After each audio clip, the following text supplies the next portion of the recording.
Alright, so our next notes are on extrema, and these are one of the most important parts in calculus, and sometimes you'll think of extrema as your maximum and your minimum values.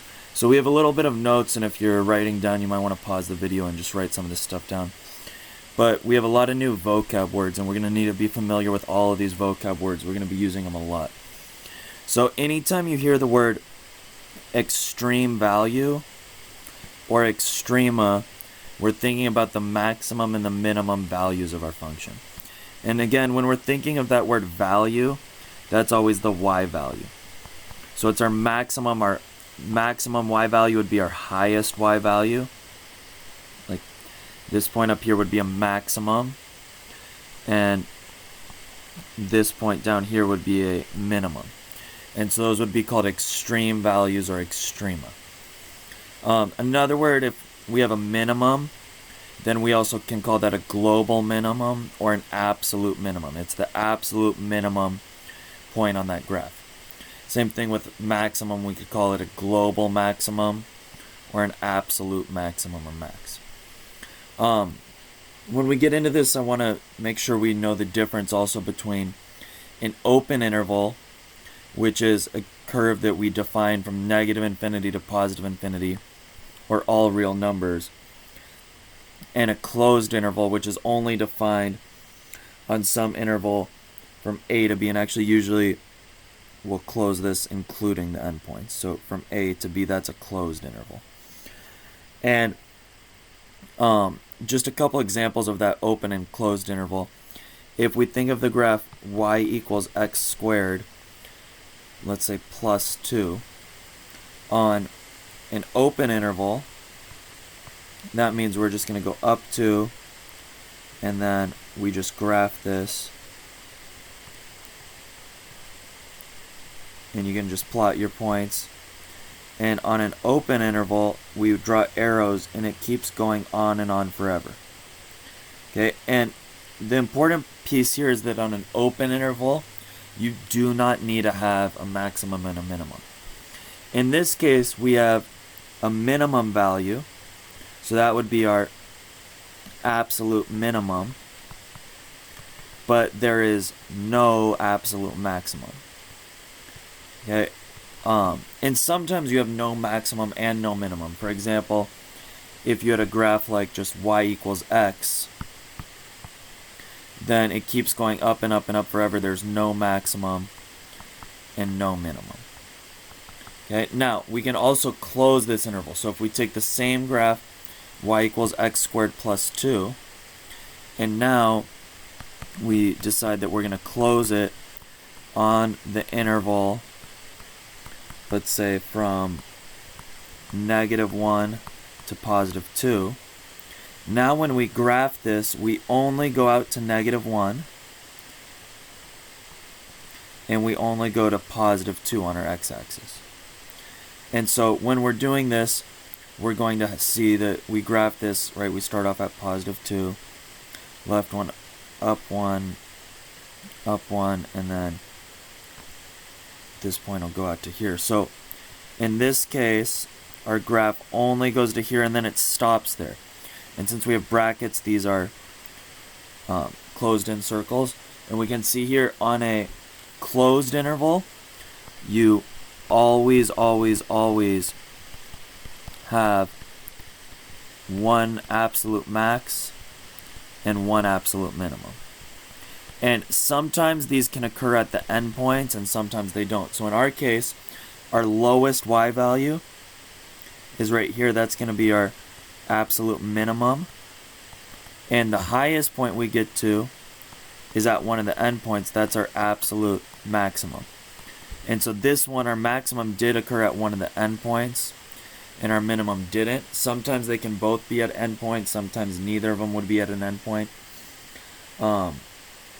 But you know, we need to check out those endpoints, and that's why the reason why we do have endpoints is the reason why it has to have an absolute maximum and a minimum. So next we're going to talk about the extreme value theorem. And in calculus, we're going to have a bunch of theorems. Especially this chapter is full of theorems, and just a reminder, a theorem is like a mathematical rule. And we're going to have to memorize these theorems. On the AP test, on the free response, a lot of times we're going to have to use these as our justifications or explanations. So one of the rules, and this is one of the in theorems, we're not going to use this one as much as a rule, but it's really important to understand it, is that if f is continuous on a closed interval a to b, so kind of something that looks like this one, and it's important to note that it's continuous. If it's not continuous, right, you could have something like those are asymptotes. And so if it wasn't continuous, even if we have a closed interval from a to b, if it's not continuous, you could have something like this where there is no maximum. So it does have to be continuous, but if it's continuous on this closed interval from a to b, then f has both a maximum and a minimum on that interval, and that's called our extreme value theorem.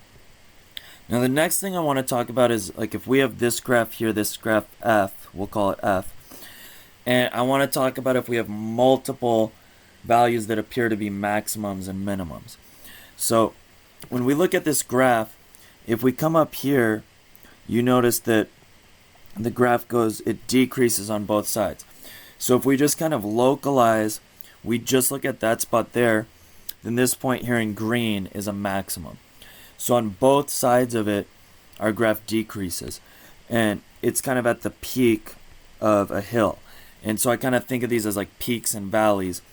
And we call this actually a relative maximum.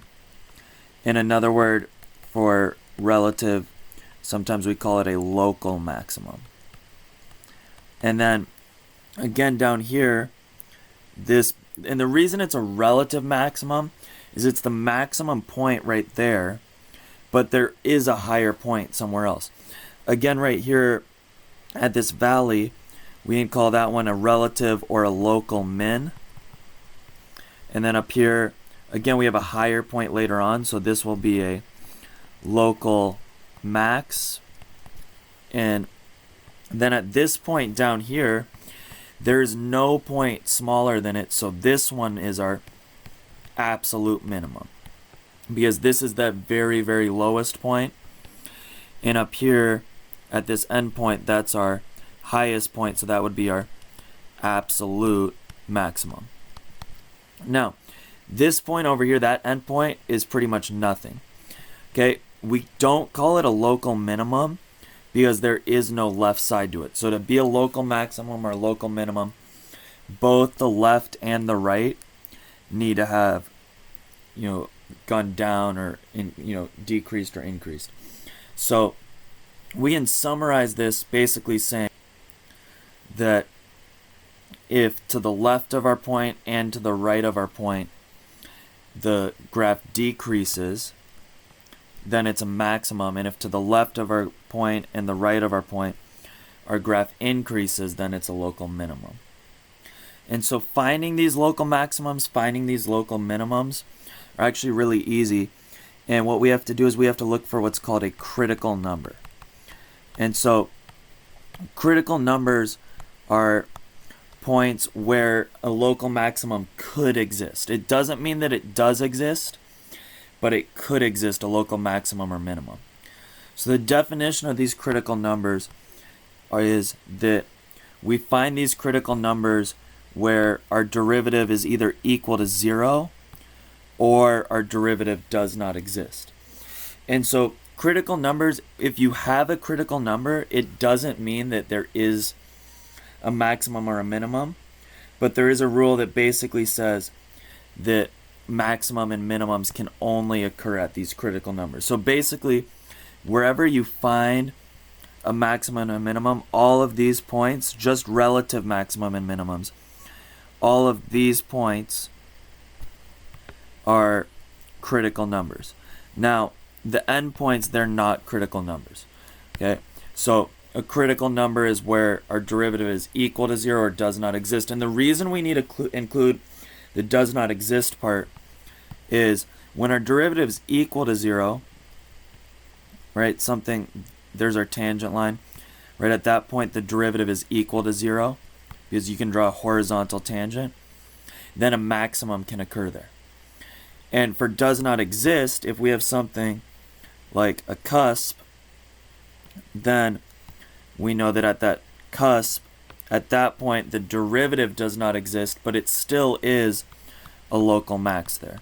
So we need to check both where our derivative is equal to 0 and our local max. Now we still need to check, because what can oftentimes happen is that we get something where we have something like, say, y equals x cubed, which we know, like the J-Lo curve, right, where it kind of does this.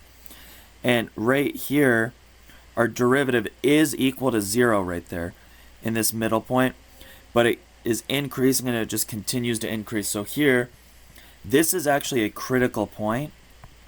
I'm just going to abbreviate it CP because f prime of x, or actually 0 in that case, is equal to 0, but it's not a maximum or a minimum. So we do need a check. So basically what a critical point tells us is that these critical numbers tell us that a maximum, and it's actually a local maximum or a local minimum, can occur there. It doesn't tell you that they definitely do occur, but it just says that it can occur.